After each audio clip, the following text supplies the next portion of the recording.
महाराष्ट्र सदन तसेच 11 प्रकरणांच्या घोटाळ्यातून तब्बल 870 कोटी रुपयांची बेहिशेबी मालमत्ता गोळा केल्याचा आरोप असलेले राज्याचे माजी सार्वजनिक बांधकाम मंत्री छगन भुजबळ यांना मुंबई सत्र न्यायालयाने 2 दिवसांची ईडीची कोठडी सुनावली। ईडीच्या अधिकाऱ्यांनी 3 दिवसांच्या कोठडीची मागणी केली होती, मात्र न्यायालयाने 2 दिवसांची कोठडी देण्याचा निर्णय दिला। भुजबळ यांना सोमवारी रात्री ईडीच्या अधिकाऱ्यांनी अटक केल्यानंतर त्यांना मंगळवारी दुपारी मुंबई सत्र न्यायालयात हजर करण्यात आले। तत्पूर्वी त्यांना वैद्यकीय तपासणीसाठी मुंबईतील सेंट जॉर्ज रुग्णालयात नेण्यात आले होते। अटक केल्यानंतर सोमवारची रात्र भुजबळ यांनी ईडीच्या कार्यालयातच घालवली होती। भुजबळ तपासात सहकार्य करीत नसल्यामुळे त्यांना ईडीच्या कोठडीत ठेवण्याची मागणी न्यायालयात करण्यात आली।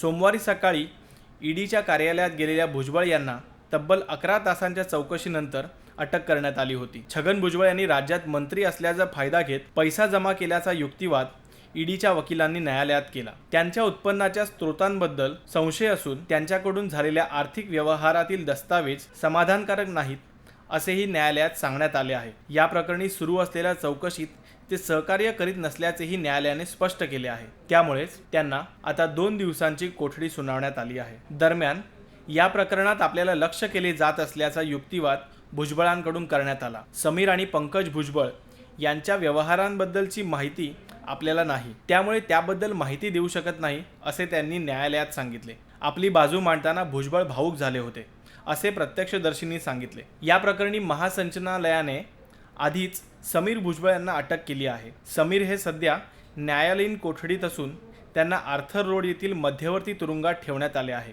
गेल्या महिन्यात पंकज भुजबळ यांची चौकशी करण्यात आली होती, मात्र त्यांना काही तासांच्या चौकशीनंतर जाऊ देण्यात आले होते। मात्र पंकज यांनी भारताबाहेर जाऊ नये यासाठी महासंचालनालयातर्फे त्यांचा पासपोर्ट ताब्यात घेतला आहे। सोमवारी छगन भुजबळ यांना चौकशीसाठी बोलवण्यात आले होते। सोमवारी सकाळी 11:30च्या सुमारास भुजबळ आपल्या वकिलांसोबत ईडीच्या कार्यालयात आले होते, मात्र वकिलाला सोबत येण्यास ईडीच्या अधिकाऱ्यांनी नकार दिला आणि त्यानंतर भुजबळ यांची सलग 11 तास चौकशी करण्यात आली। या कालावधीत भुजबळ यांना अनेक प्रश्नांना तोंड द्यावे लागले, परंतु त्यांच्याकडून समाधानकारक उत्तरे न मिळाल्याने अटक करण्याचा निर्णय घेतल्याचे ईडीच्या अधिकाऱ्यांनी सांगितले।